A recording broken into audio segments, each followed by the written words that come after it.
Hello बच्चों। आज हम स्टार्ट करेंगे अध्याय 14 प्रायिकता। ठीक है। अब देखो, प्रायिकता होती क्या है सबसे पहले वो समझते हैं। प्रायिकताओं का मतलब होता है संभावना। अगर किसी घटना के मतलब कोई भी घटना हो सकती है, घटित होने की जो संभावना होती है उसे अपन क्या कहेंगे? प्रायिकता। इंग्लिश में इसको बोलते हैं प्रोबेबिलिटी।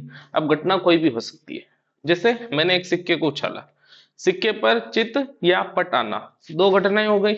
चित आना एक घटना, पट आना दूसरी घटना। ठीक है। तो चित आने की जो संभावना है वो कितनी है? आधी है। आधी बार चित आएगा और आधी बार पट आएगा। तो चित आने की जो संभावना है ये 1/2 मतलब आधा। ये क्या हो जाएगा? इसकी प्रायिकता हो जाएगी, चित आने की प्रायिकता। अगर हम परिभाषा लिखें, किसी घटना के घटित होने की संभावना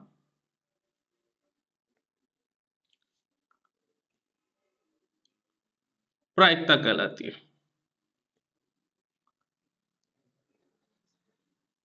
ठीक है। ये तो हो गया अपने प्रायिकता की डेफिनेशन, परिभाषा। अब प्रायिकता का फॉर्मूला निकालें तो इसको लिखते हैं पी से। प्रायिकता को लिखेंगे अपन पी मतलब प्रोबेबिलिटी, और ई मतलब ई कोई भी घटना हो सकती है। यहाँ पर ई ई मतलब इवेंट हो गया, कोई घटना हो गई। ई के बजाय कुछ और भी यूज कर सकते हो, एबीसीडी के बहुत सारे अक्षर है, कौन सा भी यूज कर सकते हो। तो इसका फॉर्मूला क्या होगा? ई के अनुकूल परिणामों की संख्या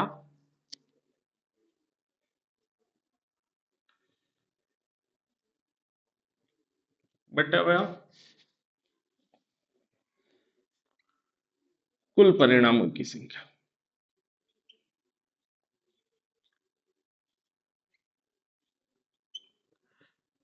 तो ये तो हो गया अपने प्रायिकता का सूत्र। इसी सूत्र की सहायता से अपन प्रश्नावली के सारे सवाल करेंगे। ठीक है। ये तो होगी प्रायिकता की बात। अब प्रायिकता का जो मान होता है वो हमेशा जीरो के बराबर या जीरो से बड़ा हो सकता है, एक से बराबर या एक से छोटा हो सकता है। मतलब अपन ऐसे लिख सकते हैं, किसी घटना की प्रायिकता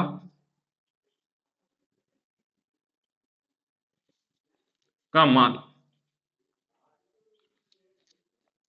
जीरो के बराबर या उससे अधिक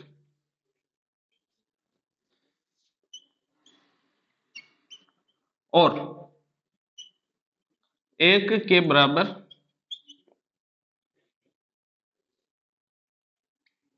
या उससे कम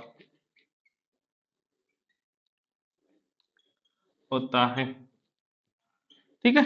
तो लाइन का कहने का मतलब यह है, किसी कोई भी घटना हो गई, उसकी जो प्रायिकता होगी उसका मान हमेशा जीरो और एक के बीच में हो सकता है। जीरो भी आ सकता है और एक भी आ सकता है। अगर किसी घटना की प्रायिकता अपने को जीरो से छोटी दे दी, मतलब माइनस में कोई भी दे दी, तो वो प्रायिकता है ही नहीं। समझ में आ गया? और अगर एक से भी बड़ी कोई प्रायिकता दे दी तो वो भी अपने प्रायिकता नहीं है। बाकी प्रायिकता का मान जीरो से एक के बीच में कुछ भी आ सकता है, इससे ना ज्यादा आ सकता है ना जीरो से कम आ सकता है। अपन चाहे तो इसको शॉर्ट रूप में ऐसे लिख सकते हैं, zero less than equal PE. मतलब प्रोबेबिलिटी ऑफ ई का मान जीरो से बड़ा या बराबर, या फिर वन से छोटा या बराबर होता है। ठीक है। एक बार ये उतार लीजिए, फिर आगे थोड़ा सा और समझते हैं।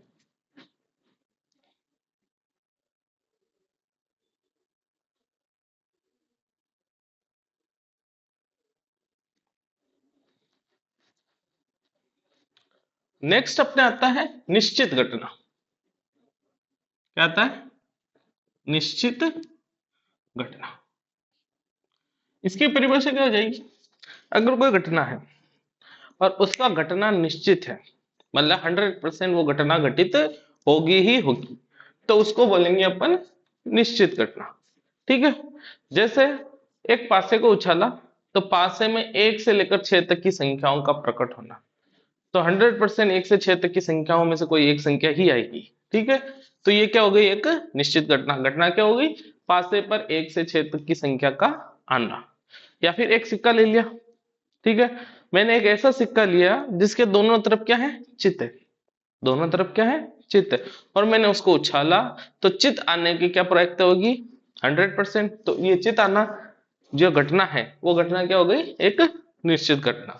और एग्जाम्पल देना चाहें तो जैसे एक बैग है, उसके अंदर कुछ गेंदे रखी हुई है, मान लो 10 गेंदे रखी हुई, और 10 की 10 ही गेंदे लाल कलर की है, मतलब लाल रंग की है।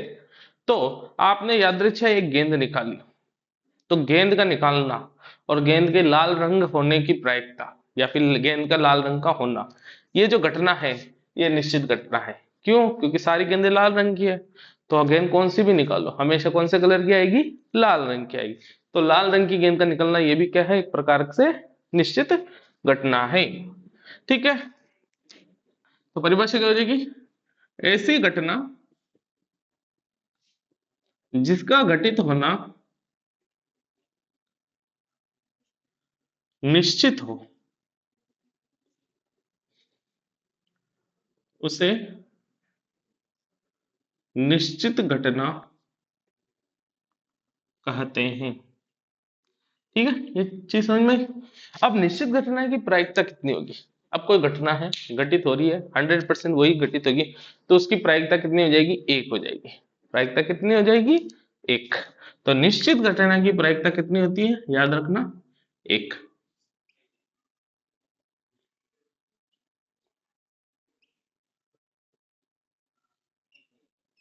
एक होती है। याद तक समझ में आया?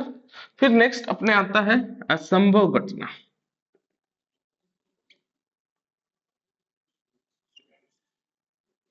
असंभव घटना का मतलब होता है ऐसी घटना जिसका घटित होना संभव ही ना हो, उसे कहेंगे अपन असंभव घटना। जैसे मैंने एक पासा उछाला, पासे पर 7 प्रकट होना, तो ये एक असंभव घटना है, क्योंकि पासे में क्या होते हैं? 1 से लेकर 6 तक के अंक होते हैं, 7 आ ही नहीं सकता। तो ये कैसी घटना हो गई? एक असंभव घटना। वो बैग वाला एग्जाम्पल वापस ले लेते हैं। बैग में 10 लाल गेंदें रखी हुई है, ठीक है, मैंने उसमें से एक हाथ डाला, एक गेंद निकाली, और उस गेंद का काले रंग का होना, तो काले रंग की तो गेंद थी ही नहीं उसमें, तो काले रंग की गेंद का आना क्या है? असंभव है। तो ये प्रकार की घटना कैसी हो गई? असंभव घटना। समझ में आया? तो ऐसी घटना जिसका घटित होना संभव ना हो, उसे असंभव घटना कहते हैं।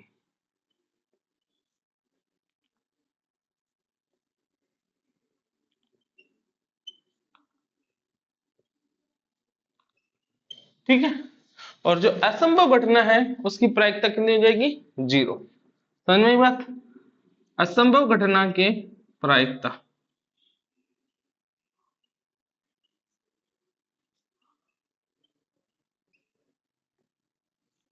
क्या होती है? 0 होती है। 0 इसलिए क्योंकि घटना घटित ही नहीं हो सकती, तो उसके आने के चांस कितने हैं? 0%, तो 0 हो जाएगा। ठीक है, एक बार ये दोनों उतार लीजिए।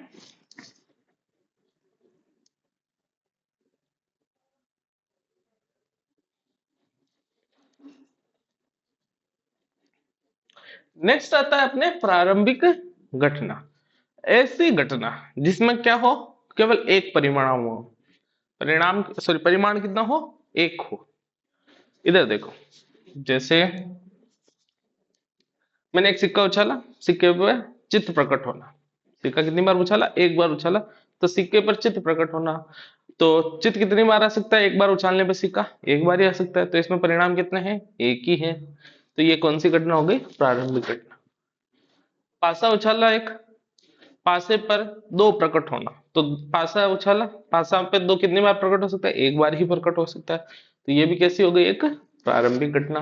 तो प्रारंभिक घटना में जो परिणाम आते हैं वो कितना आता है? 1। तो अपन अगर इसकी परिभाषा लिखे तो ऐसे लिखेंगे, वह घटना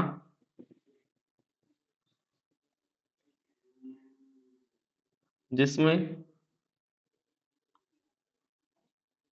परिणामों की संख्या 1 हो,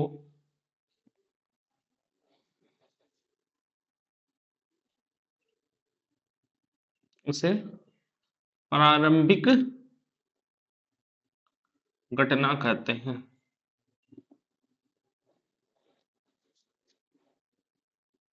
ठीक है।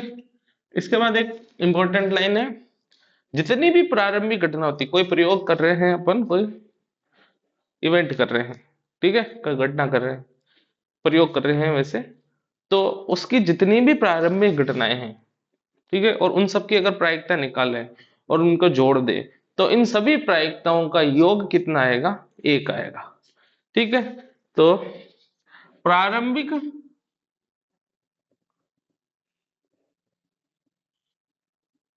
प्रारंभिक घटनाओं की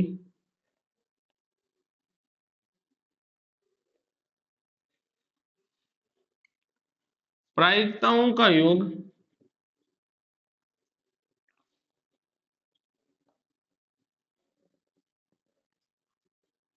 एक होता है। याद रखना, बढ़िया लाइन है।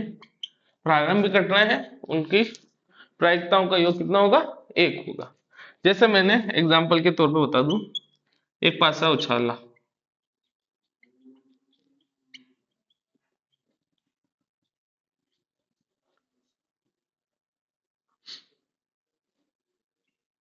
परिणाम क्या क्या आएंगे?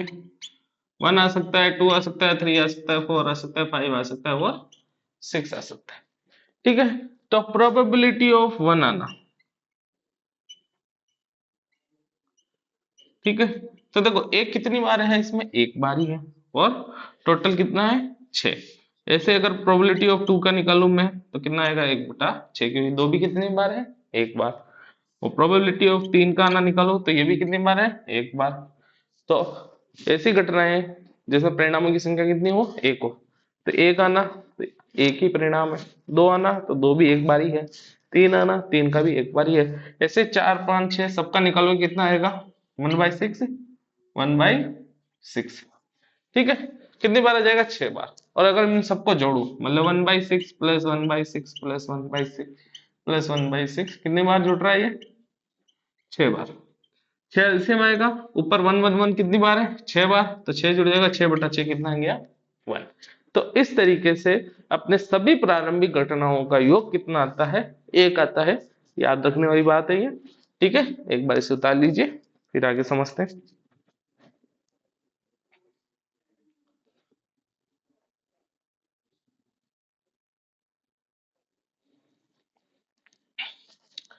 अपने नेक्स्ट टॉपिक है पूरक घटना।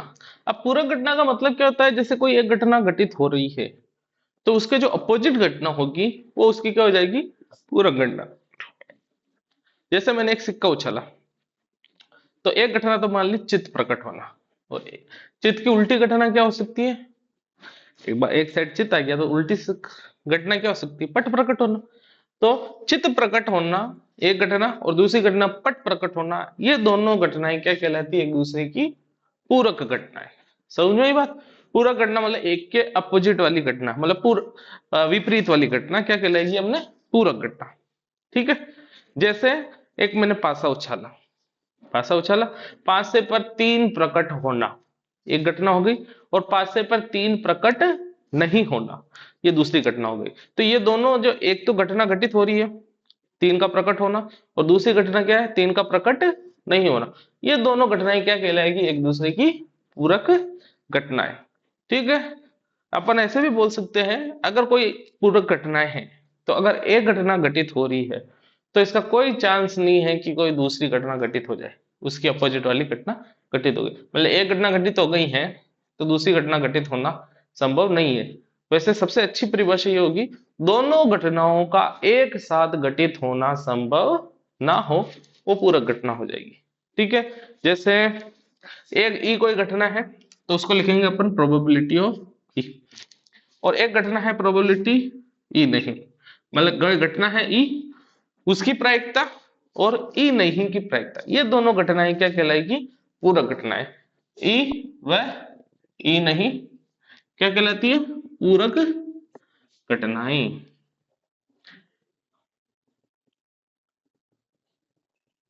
समझ आई बात? अब अगर दो घटनाएं पूरक घटनाएं हैं, या फिर अपने ई और ई नहीं की प्रायिकता है, अगर हम इन दोनों को जोड़ें, ठीक है, वैसे प्रोबेबिलिटी ऑफ ई नहीं को अपन प्रोबेबिलिटी ऑफ ई बार भी लिखेंगे, नहीं है तो ऊपर बार लगा दो।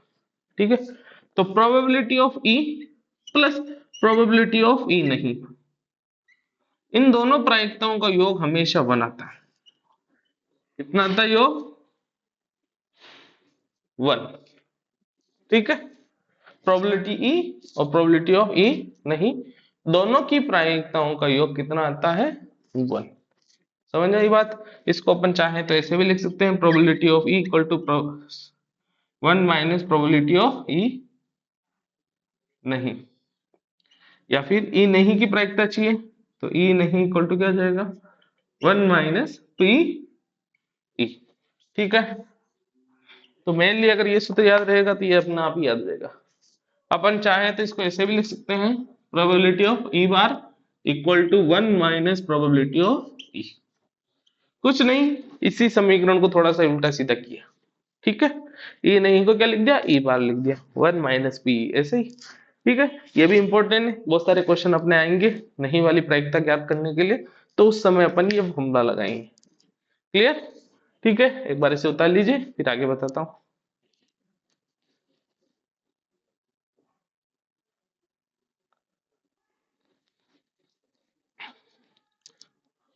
अब प्रायिकता वाली प्रश्नावली में अपने मेनली पासा, सिक्का और ताश के पत्ते, इनके सवाल ज्यादा आते हैं। ठीक है, तो बहुत सारे बच्चों को तो पता होता है कि ताश के पत्ते कितने होते हैं, उनमें कौन कौन से पत्ते होते हैं, क्या क्या पत्ते होते हैं, सब ज्यादातर बच्चों को पता है। लेकिन कुछ बच्चे ऐसे हैं जिनको ताश के पत्तों के बारे में पता नहीं है, तो उनके लिए मैं एक सारणी बना लेता हूँ, तो उसमें बता दूंगा कि कौन से पत्ते कितने होते हैं। तो देखो, ताश के जो टोटल पत्ते होते हैं ना, कितने होते हैं? 52। ठीक है, मैं ब्रैकेट में जो भी संख्या लिखूंगा वो उनकी संख्या हो जाएगी। मतलब यहाँ पे क्या लिखा? ताश के पत्ते, तो ताश के पत्तों की संख्या कितनी हो गई? 52। मतलब ब्रैकेट में उनकी संख्या लिख रहा हूँ। समझ में आई? इन ताश के 52 पत्तों को दो भागों में बांटा है। कितने भागों में? दो। एक तो लाल रंग के और एक होते हैं काले रंग के। ठीक है, लाल रंग वाले पत्तों की संख्या होती है 26 और काले रंग वाले पत्तों की संख्या होती है 26। ठीक है, समझ में आया? लाल रंग वाले पत्तों की संख्या कितनी होती है? 26। और काले रंग वाले पत्तों की संख्या भी होती है 26। ठीक है, इसके बाद ये जो लाल रंग के जो पत्ते हैं ना, इनको दो भागों में बांटा है। कितने भागों में? दो। एक तो होता है पान, या फिर इसको लाल पान भी बोलते हैं और केवल पान भी बोल सकते हैं, ये होते हैं 13। दूसरा भाग है ईंट, ईंट के पत्ते भी होते हैं 13। तो ये दोनों प्रकार के जो पत्ते हैं वो कैसे रंग के होते हैं? लाल रंग के। काले रंग के पत्ते को भी दो भागों में बांट दिया। एक तो हुकुम के पत्ते, वो भी होते हैं 13, और एक होते हैं चीड़ी पत्ते, चीड़ी के पत्ते, ये भी होते हैं 13। यहां तक समझ में आया? ब्रैकेट में मैं उन सबकी संख्याएं लिख रहा हूं। ठीक है, तो ताश के 52 पत्तों में काले रंग के पत्ते कितने होते हैं? 26। लाल रंग के पत्ते कितने होते हैं? 26। लाल पान के पत्ते 13, ईंट के पत्ते 13, हुकुम के पत्ते भी 13 और चिड़ी के पत्ते भी 13। फिर इन 13 पत्तों को अलग अलग भागों में अलग अलग नाम से जाना जाता है, तो मैं इन 13 पत्तों के नाम लिख देता हूँ। फर्स्ट में आता है दो से लेकर, सॉरी, सबसे पहले आता है इक्का, इसकी संख्या होती है एक। मतलब लाल पान के इक्के कितने होते हैं? एक। फिर एक आती है बादशाह, बादशाह भी कितने होते हैं? एक। फिर बेगम, बेगम भी होती है एक। और एक होता है गुलाम, इसकी संख्या भी कितनी होती है? एक। और इसके बाद 2 से लेकर 10 तक की गिनती वाले पत्ते, 2 से 10 तक के पत्ते, मतलब एक तो होता है दुग्गी, एक तिग्गी, चौगी, पंजी, 6, 7, 8, 9 और 10। ठीक है, इन सब की संख्या होती है एक एक। एक बार इसको थोड़ी मिटा के लिख देता हूं। एक होती है दुग्गी, तिग्गी, चौगी, पंजी, सत्ती, अट्ठी, नम्मी और दहला। ये सब कितने कितने होते हैं? 1 1। ठीक है, ये सब कितने होते थे? 1 1 पत्ते। ठीक है, तो इनको अगर तुम टोटल गिनोगे तो ये सारे के सारे मिलके 13 पत्ते हो रहे हैं। तो लाल पान के जो 13 पत्ते होते हैं उनको इस प्रकार बांटा गया है। तुम्हारे इनमें से सवाल आने की संभावना कम है, ज्यादातर इक्का, बादशाह, बेगम और गुलाम से आते हैं। इनमें भी जो ये इक्का, बादशाह और बेगम, गुलाम, ये जो तीनों पत्ते हैं ये कैसे हैं? तस्वीर वाले, तस्वीर वाले, या फिर इनको फेस कार्ड भी बोलते हैं। क्या बोलते हैं? Face card. फेस होता है इसमें, तस्वीर होती है, इसलिए इनको क्या बोलते हैं? फेस कार्ड भी बोला जाता है। तो लाल पान के फेस कार्ड कितने होते हैं? 3 होते हैं। समझ में आई बात? अब अगर मैं ईंट की बात करूं तो ईंट में भी सेम पैटर्न क्या होता है? एक तो इक्का होता है, एक होता है बादशाह, एक बेगम, एक गुलाम, और फिर दुग्गी से लेकर दहला तक नंबर वाले पत्ते होते हैं। 2 3 4 5 6 7 8 9 और 10। ये सब पत्ते कितने होते हैं? 1 1 1। ठीक है, तो ईंट के जो 13 पत्ते हैं ना उनको इस प्रकार से बांटा गया। सेम टू सेम ये की सारणी यहां बनेगी और ये की सारणी यहां बनेगी, तो मैं यहां बना नहीं रहा हूं, आप खुद ही अंडरस्टूड हो जाना। ठीक है, तो इसमें सब 2 3 इंपॉर्टेंट सवाल पढ़ लेते हैं। पान के तस्वीर वाले पत्ते कितने हैं? 3। पान के बादशाह कितने हैं? 1। पान का इक्का कितना है? 1। ठीक है, सेम टू सेम ईंट का बादशाह कितना है? 1। ईंट के तस्वीर वाले पत्ते कितने हैं? ये 3। हुकुम के तस्वीर वाले पत्ते भी ये 3 आ जाएंगे, सीढ़ी के तस्वीर वाले पत्ते भी 3 आ जाएंगे। ठीक है, लाल रंग के बादशाह कितने होते हैं? तो देखो, एक बादशाह तो इसमें होगा, एक बादशाह इसमें होगा, तो लाल रंग के बादशाह कितने हो गए? 2। काले रंग के इक्के कितने रहेंगे? तो एक का इसमें आएगा और एक का इसमें आएगा। ठीक है, तो इक्के टोटल कितने हो जाएंगे अपने? 2। लाल रंग के फेस कार्ड, फेस यानी तस्वीर वाले पत्ते कितने हो जाएंगे? देखो, 3 इसमें है, 3 इसमें, टोटल फेस वाले पत्ते कितने हो गए लाल रंग वाले? 6। 3 ये 3 ये, टोटल 6। और अगर ऐसा पूछ ले 52 पत्तों में से कितने फेस कार्ड होते हैं, तो देखो 3 इधर होते हैं, 3 इधर, 3 इधर और 3 इधर, कितने होंगे? 3 चौ 12, कुल मिला के 12 फेस कार्ड होते हैं। समझ में आ गया? तो ये जिसको भी उतारना है उतार लेना, अच्छा है जिसको पता नहीं हो, और याद रख लेना क्योंकि सवाल आते हैं इनसे बहुत बार। ठीक है, और आज के लिए इतना ही। नेक्स्ट वीडियो में अपन प्रश्नावली 14.1 स्टार्ट करेंगे। धन्यवाद।